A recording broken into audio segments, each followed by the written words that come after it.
Have you ever wondered why someone who once claimed to care about you, who once called you their peace, their home, can suddenly walk away, disappear, or worse, move on to someone else like you never existed? The truth, according to Carl Jung, is that relationships are never just about two people. They are about the unseen energies, the unconscious patterns, and the hidden wounds we carry into love. You see, when you connect deeply with someone, you're not just sharing your time or your body, you're reflecting a part of them back to themselves. You become a mirror to the part of them that wants healing, wholeness, and love. In the beginning, that's beautiful. It's magnetic. But the moment that reflection starts showing the truth, when your presence exposes their insecurity, their fears of commitment, their unresolved pain, they may not have the strength to stay. Jung called this the shadow, all the parts of ourselves we deny, avoid, or reject. When a man leaves you for someone else, often he's not running toward love. He's running from his own shadow. He wants a reflection that doesn't ask him to grow. And here's where your real power begins. Most women think they have to prove their worth to win him back. They reach out, try harder, look prettier, act cooler, stay silent even when they're hurting, all in hopes of being chosen again. But this is not your path. Jung believed that transformation begins when we withdraw our projections, when we stop pouring energy into the other person and start reclaiming ourselves. The moment you turn your gaze inward, not out of defeat but with dignity, you begin what Jung called individuation, the sacred process of becoming whole. This doesn't mean pretending you're okay. It means facing every ache, every unmet need, every lonely night, and asking, what does this pain want me to learn? It means you stop chasing a man who left and start chasing the woman within you who was abandoned. You begin to see your patterns, why you overgive, why you settle, why you confuse love with sacrifice. You realize you were never asking for too much, you were asking the wrong person. And as you heal, your energy shifts. You stop acting from fear. You stop needing validation. You stop trying to compete with the new woman in his life because you understand something deeper. No one can replace you when you are fully you. That energy, authentic, grounded, radiant, is unforgettable. It doesn't scream. It doesn't chase. It just is. And that is exactly when he feels it. Jung believed in a psychic connection between souls. When you truly let go, energetically, emotionally, spiritually, something happens. The cord shifts. He may not know why, but he'll feel a sudden emptiness, a longing, a wave of memories he can't explain. He'll remember how safe he felt in your silence, how seen he felt in your gaze, how lost he now feels without it. And if he's with someone else, that contrast becomes even sharper. He begins to see that while she may offer distraction, she doesn't offer depth. While she may offer comfort, she doesn't offer transformation. Because the truth is, he didn't just lose a girlfriend. He lost a mirror to his soul. And now that mirror has turned inward. And while he may try to recreate that energy with someone new, he'll soon realize that energy came from you, and only from you. But by the time he recognizes it, you won't be the same woman who waited for him to come back. You'll be the woman who met herself in her pain, who rose in her silence, who became her own sanctuary. You'll have rewritten your story from being abandoned to being reborn. And maybe, just maybe, he'll come back, not for closure, not for comfort, but out of an aching desire to be near that energy again. He may beg, he may regret, he may realize too late that you were never the one who wasn't enough. He simply wasn't ready to meet the version of himself you reflected. And now, you are no longer available to be his mirror. You've become your own. That is what happens when you do the inner work. When you stop trying to be chosen and start choosing yourself. When you stop begging for love and become love. You don't just get over him, you rise above him. And that is the woman he'll never be able to forget. Not because she played games, but because she played none. She healed. And healing is magnetic. Healing is disruptive. Healing is sacred. When you heal, you awaken something in others. Not everyone will rise with you, but they will feel the shift. So if you're sitting in silence now, hurting, doubting your worth, wondering why he left, know this. You are not being punished. You are being called. called to rise. Called to remember who you were before the world told you love meant losing yourself. And when you remember, when you return to your center, not only will he feel it, you will feel it. And that is when everything changes. Not when he begs to come back, but when you no longer need him to. And perhaps the most powerful part of this entire process, the part no one talks about, the part that Jung hinted at in all his writings, is that when you finally stop trying to change the outcome, you change your inner world instead. That's where the real transformation happens. You stop waking up every morning wondering if he'll call, if he's thinking about you, if he's comparing her to you. Because now you're too busy rebuilding the parts of yourself that dimmed while loving him. You're learning to find joy without being seen. You're laughing without needing someone to hear it. You're walking into rooms without shrinking, without hoping he notices. And little by little, the woman who once needed him to come back becomes the woman who doesn't need anyone to complete her. And this shift, this unseen spiritual shift, is the loudest message you could ever send. Because in a world where people scream for attention, your silence is thunder. Jung said, "Until you make the unconscious conscious, it will direct your life, and you will call it fate." And now, for the first time, you're no longer living on autopilot. You're no longer repeating the same emotional cycles. You're looking at your childhood wounds. You're sitting with your inner child. You're forgiving your past self. You're not running. You're resting. You're not hiding. You're healing.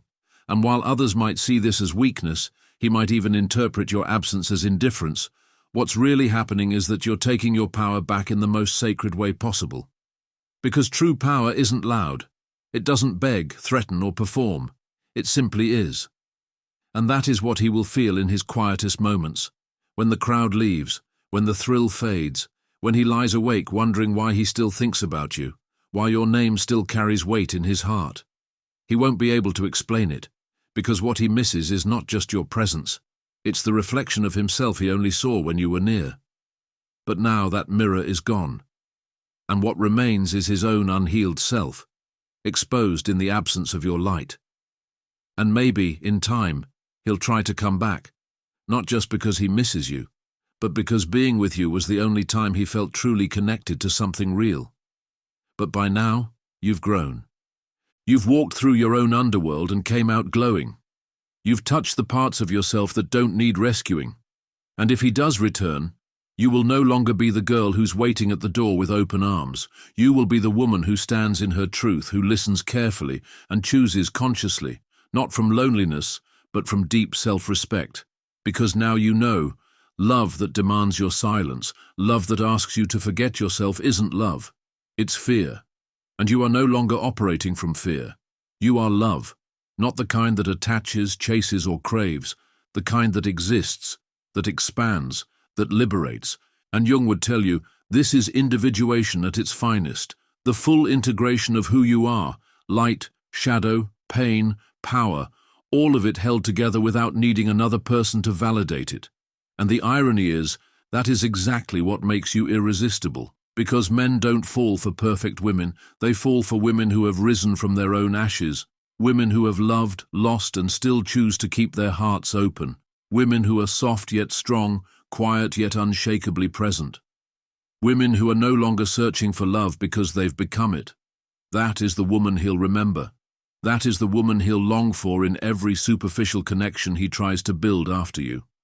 And maybe he'll reach out. Maybe he'll tell you he misses you, that he made a mistake. But by now, you'll understand. His return is not your reward. Your healing is. His regret is not your closure. Your peace is. Because now, you no longer need the story to end in reunion. The happy ending is not him crawling back. The happy ending is you standing tall, unshaken, rooted in a version of yourself you had to break down to become. And no matter what happens next, whether he comes back or doesn't, you've already won, because you came back to yourself. And maybe you're still wondering, but what if he really loved me? What if he's happy now? What if I let go, and he forgets me? These are the questions that swirl in the silence, and they're valid. Jung believed that our mind is full of unconscious beliefs that keep us stuck in cycles. We fear letting go not because of love, but because of the stories we attach to love. You think that if you stop trying, he'll forget you. But the truth is, it's the exact opposite. The more you try, the more you reinforce that he holds the power. But when you truly release, when you surrender the outcome, your energy becomes something he can no longer access, and that absence is powerful. You stop orbiting around him. You stop feeding the connection. And that's when he feels the loss, not of a woman chasing, but of the woman he never fully appreciated. And here's what most people don't realize. Men don't always miss who you were when you were with them. They miss who they could have become if they had been man enough to meet you there. They miss the potential that died the moment they left. Because while he may be out smiling in pictures with someone new, deep down, that version of you, the one who was open, patient, deep, loyal, she's no longer available to him. He senses it, even if he can't explain it. Jung taught that when something meaningful is lost and never integrated, it leaves a psychic wound. That's what you become, a wound he tries to cover up with distractions, rebounds, ego boosts, but it lingers. Because love that comes from your most authentic self doesn't just disappear from someone's life. It echoes, it follows, it haunts. And the longer you stay focused on your healing, the more you start to realize this was never about getting him back. It was about finding the parts of you that gave your power away in the first place. And you realize that chasing him never made you feel safe. It only distracted you from how unsafe you felt within yourself. So you begin to rebuild trust, not with him, but with your own intuition. You begin to notice red flags faster. You start saying no more often. You start choosing rest over people-pleasing. You become a woman who no longer needs to prove her value because she finally believes in it.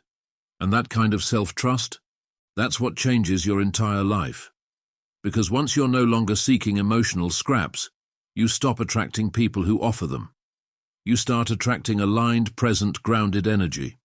You become magnetic not because you're trying to be, but because you're simply being. And in that state, you begin to see how small that old relationship really was. You see how much you begged to be seen by someone who was half listening. You see how much of your light you dimmed so he could feel comfortable. And the most freeing part?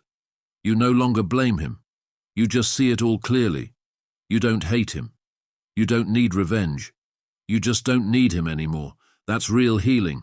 That's the full circle moment Jung talked about, when we stop identifying with the wound and start becoming the healer, not just for others but for ourselves. And you start to love differently, slower, softer, stronger.